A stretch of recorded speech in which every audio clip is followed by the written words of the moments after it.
Hello friend, कैसे हो आप लोग। उम्मीद करते हैं कि आप लोग बहुत अच्छे होंगे। फ्रेंड्स, आज हम डिस्कस करने वाले हैं एनसीईआरटी साइंस, जो कि क्लास 10th का होगा, चैप्टर नंबर 5।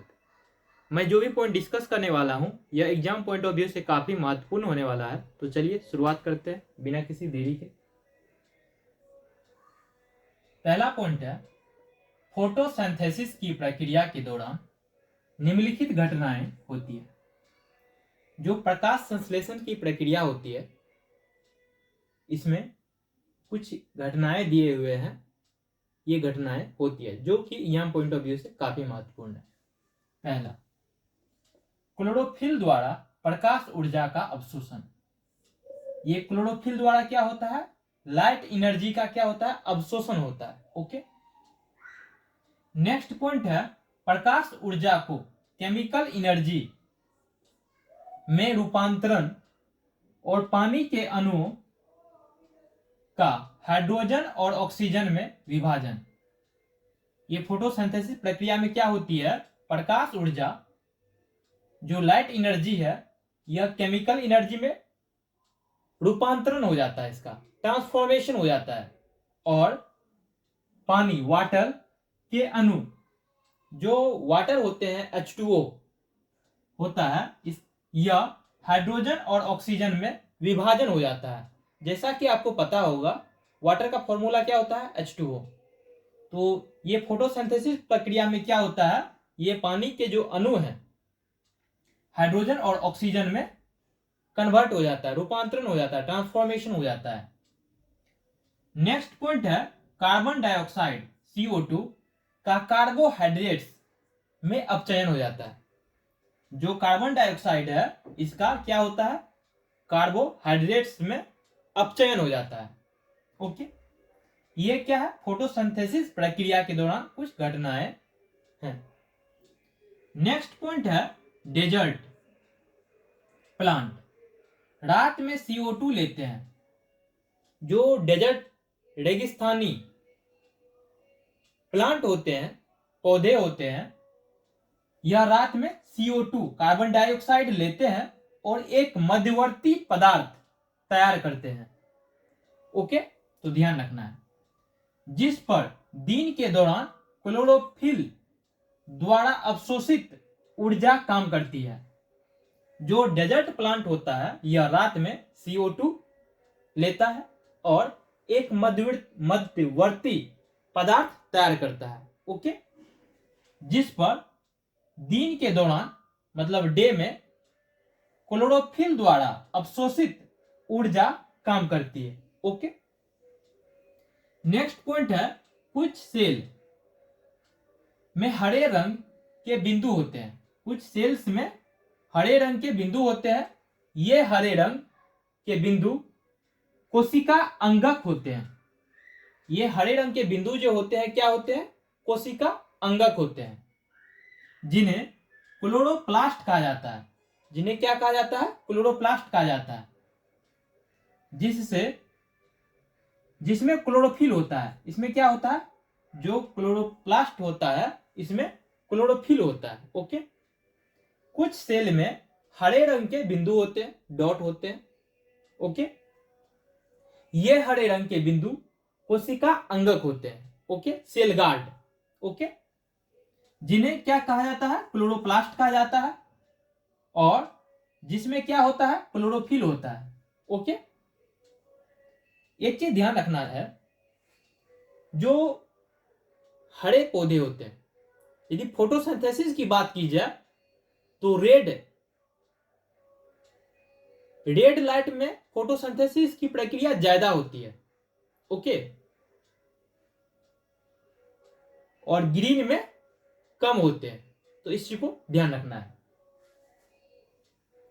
नेक्स्ट पॉइंट है, पोटासियम हाइड्रोक्साइड। पोटासियम हाइड्रोक्साइड का उपयोग CO2 को अवशोषित करने के लिए किया जाता है। जो पोटासियम हाइड्रोक्साइड होता है, इसका उपयोग CO2, कार्बन डाइऑक्साइड को अवशोषित करने के लिए, एब्जॉर्ब करने के लिए किया जाता है। ओके।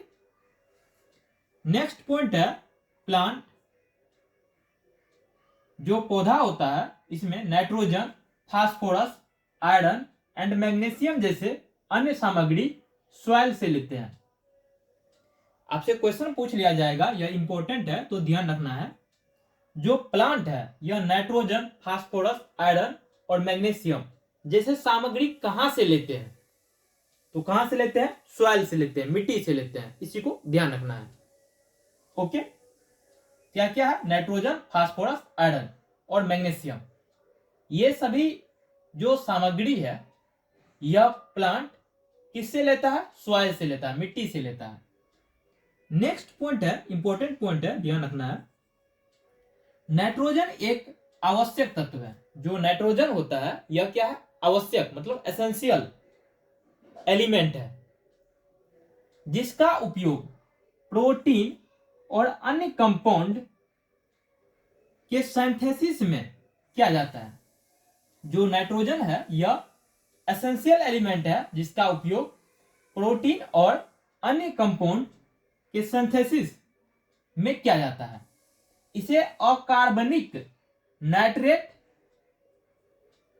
या नाइट्राइट, ओके, ध्यान रखना है, या तो नाइट्रेट के रूप में या नाइट्राइट के रूप में लिया जाता है। ओके, या इसे कार्बनिक यौगिक, इसे कार्बनिक यौगिक के रूप में लिया जाता है। जो नाइट्रोजन है इसको डायरेक्ट नहीं लेते हैं इन्वायरमेंट से, क्योंकि आपको पता होगा इन्वायरमेंट में नाइट्रोजन जो है बहुत ज्यादा मात्रा में। तो ऐसा नहीं है कि जो प्लांट है इन्वायरमेंट से डायरेक्ट ले लेगा। ये कैसे लेगा? ये सॉइल से लेगा।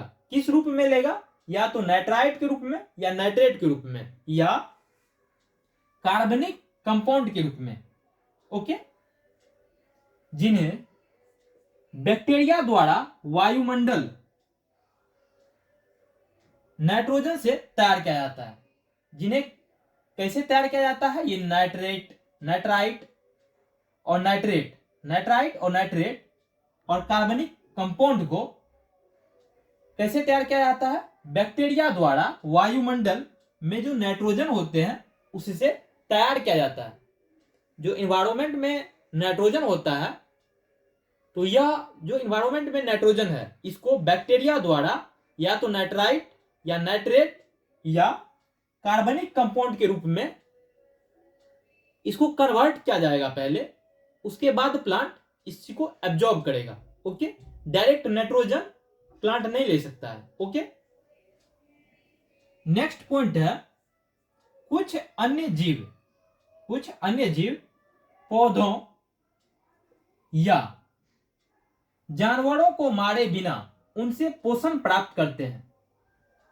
कुछ जीव जो होते हैं यह पौधों या जानवरों को मारे बिना, मतलब खत्म किए बिना, नुकसान पहुंचाए बिना उनसे क्या करते हैं? पोषण प्राप्त करते हैं, न्यूट्रिशन प्राप्त करते हैं।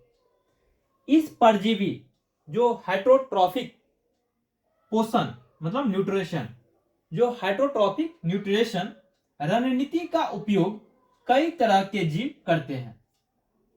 जो हेटरोट्रॉफिक न्यूट्रिशन जो जीव उपयोग करते हैं उसके कुछ एग्जाम्पल हैं यहाँ पे: कैस्कटा, टिक्स, लाइस, लीचेज, टैपवर्म। यह एग्जाम पॉइंट ऑफ व्यू से काफी महत्वपूर्ण है।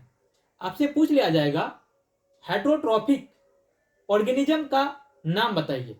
हेटरोट्रॉफिक क्या होता है? परजीवी। तो आपको ध्यान रखना है, जो कैस्कटा होता है, कैस्कटा, टिक्स, लाइस, लीचेज, टैपवर्म, ये सभी क्या है? परजीवी है। ये दूसरे पे निर्भर होते हैं, उससे क्या करते हैं? न्यूट्रिशन, परजीवी पोषण की रणनीति का उपयोग कई तरह से करते हैं, जैसे कैस्कटा, टिक्स, लाइस, लीचेज, टैपवर्म। ये क्या है? या तो कुछ पौधा है इसमें, ये क्या है? कैस्कटा पौधा है, और कुछ जानवर है यहाँ पे, जैसे लीचेज वगैरह हो गया, ये क्या है? जानवर है। तो इसी को ध्यान रखना है। ये क्या है? ये सभी परजीवी हैं जो दूसरे पे निर्भर रहता है। ओके, तो यह एग्जाम पॉइंट ऑफ व्यू से काफी महत्वपूर्ण है, तो ध्यान रखना है। तो thank you friend, hope you will learn something new. इस वीडियो में इतना ही। Thank you for watching this video.